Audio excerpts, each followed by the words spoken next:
오늘 함께 묵상할 말씀은 사도행전 13장 13절에서 23절까지의 말씀입니다. 안디옥 교회는 바나바와 사울을 선교사로 파송했습니다. 온 세상에 복음을 전하는 첫 걸음이 시작된 것입니다. 그리고 첫 선교지였던 구브로 섬에서의 전도 사역이 은혜스럽게 마무리되었습니다. 그런데 바로 이때부터 사울의 이름이 바울로 바뀝니다. 이제 선교의 중심이 바나바에서 바울로 옮겨졌다는 것입니다. 그래서 바울은 이제 버가를 들러 비시디의 안디옥으로 가려고 했습니다. 그런데 얼마 가지 못해 선교팀에 어려운 일이 생겼습니다. 13절 밤빌리아에 있는 버가에 이르니 요한은 그들에게서 떠나 예루살렘으로 돌아가고 수행원으로 따라왔던 젊은 청년 요한이 도중에 집으로 돌아간 것입니다. 버가에서 비시디의 안디옥으로 가려면 당시 타우루스 산맥을 넘어야 했습니다. 그런데 청년 요한에게는 그 일정이 힘들고 무서웠던 것입니다. 풍토병에, 강도에, 힘든 여정에 미리 생각하고 미리 염려해서 미리 포기해 버린 것입니다. 사도행전 2장에 보면 120명의 성도가 함께 모여서 기도했던 곳이 마가의 다락방입니다. 매우 큰 집입니다. 그런데 중간에 떠나버렸던 요한이 바로 마가 요한입니다. 한마디로 마가 요한은 큰 부잣집 아들이었던 것입니다. 그래서 고난도 어려움도 배고픔도 힘듦도 한 번도 경험하지 못하고 자라났을 것입니다. 그런데 그가 하나님의 은혜를 받은 겁니다. 그래서 선교에 동참하게 된 것입니다. 처음 은혜 받았을 때에는 모든 것을 할 수 있었을 것 같았지만 막상 현실과 부딪히니 힘들었던 것입니다. 그래서 하나님의 일은 은혜도 필요하지만 은혜를 받았다면 반드시 훈련이 있어야 합니다. 몸이 힘들고 마음이 힘들고 염려가 찾아와도 그런 장애물들을 뛰어넘어서 계속하는 훈련입니다. 포기하지 않는 훈련입니다. 어려움 중에서도 계속해서 하나님의 은혜로 채워가며 하나님을 바라보면서 주어진 일들을 잘 감당하는 훈련입니다. 우리도 이렇게 훈련되어져야 합니다. 복음을 알아야 하고 기도를 할 줄 알아야 하고 함께 협력하여 선을 이룰 수 있어야 합니다. 우리 모두 그리스도의 군사로서 잘 훈련받아 잘 쓰임받는 은혜가 있기를 소망합니다.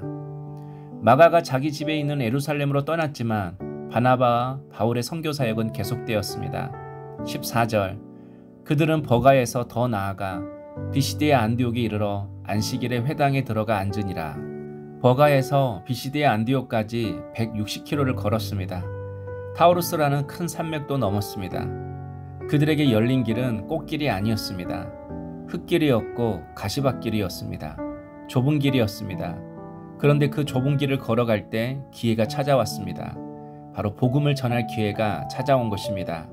15절 율법과 선지자의 글을 읽은 후에 회당장들이 사람을 보내어 물어 이르되 형제들아 만일 백성을 권할 말이 있거든 말하라 하니 바나바와 바울이 그 멀고 험한 길을 걸어서 비시디의 안디옥에 있는 회당에 도착했습니다. 그러자 회당장이 말할 기회를 준 것입니다. 바로 그때 바울이 복음 전할 기회를 놓치지 않았습니다. 성도 여러분, 우리는 세상에서 기회를 얻고자 합니다.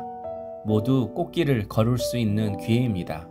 그리고 꽃길을 걸어갈 때 복음을 잘 전할 수 있다고 생각합니다.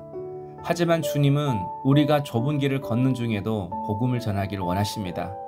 좁은 길을 걷는 중에도 믿음의 삶을 유보하지 않고 지금 이 시간 말씀대로 믿음대로 살기를 원하십니다. 그럴 때 주님은 우리에게 반드시 기회를 주십니다. 복음을 전할 기회입니다. 복음을 통해서 생명을 살리고 가정을 살릴 기회입니다.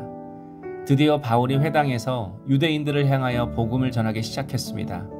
복음의 핵심은 바로 예수 그리스도였습니다.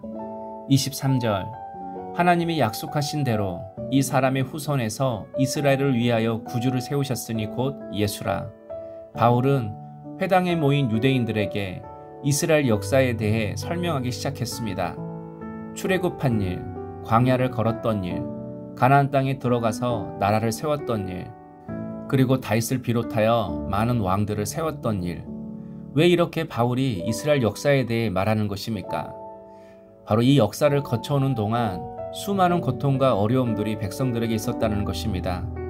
바로 그 이유 중에 하나가 진정한 주인 진정한 목자가 없었다는 것입니다.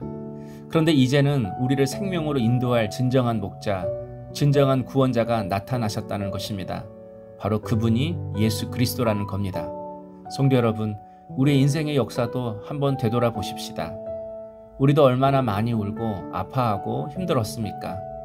그런데 그 이유도 내 인생의 진정한 목자, 진정한 주인이 없이 내가 주인 되어 살아왔기 때문입니다.